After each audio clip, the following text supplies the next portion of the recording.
potential client called our office earlier this week to tell us that she's pregnant. She just returned to in-person work at her company in New York. Let's call her Jane. And that over the last couple of weeks since she's been back, her boss, let's call him Jay, has been asking both privately and publicly, how is little JJ doing, referring to her unborn child, with the implication being that he's the father. Jay thinks it's funny. Jane doesn't find it at all humorous, but she's been laughing along with Jay because he's her boss and other people seem to find it vaguely amusing.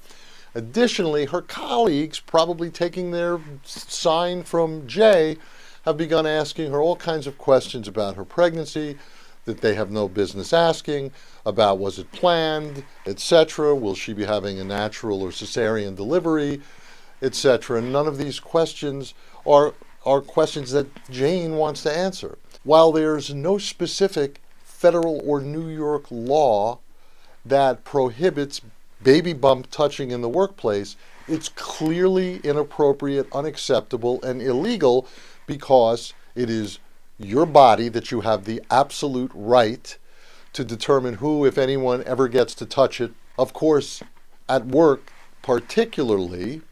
And the comments by her boss regarding the baby's paternity clearly are illegal. And what type of illegal is it? Well, it's sex and pregnancy discrimination, because clearly pregnancy is a sex-based activity, and pregnancy, which is of course inseparable from your sex or gender, is protected. And so any act, statement that in any way makes you uncomfortable, it's awkward, violates your right to privacy and bodily integrity, is illegal. So you could, of course, simply say, if someone is lunging for your baby, no, not now, thank you, no, please ask me. You may make it clear without making, a federal case out of it, that this is not something that you appreciate, and most of the time that should stop it in its tracks. Maybe similar for Jane to say to her boss, it's really, don't appreciate it when you refer to my unborn child in that way, and that may put an end to it. One can also tell human resources, even at the beginning of your pregnancy, to please make an announcement, as many companies do, about Jane's having a baby, we're thrilled, we wish her a healthy and happy pregnancy and delivery. Here's some rules and ground rules as a reminder in this office whether it's Jane or anyone else who's pregnant.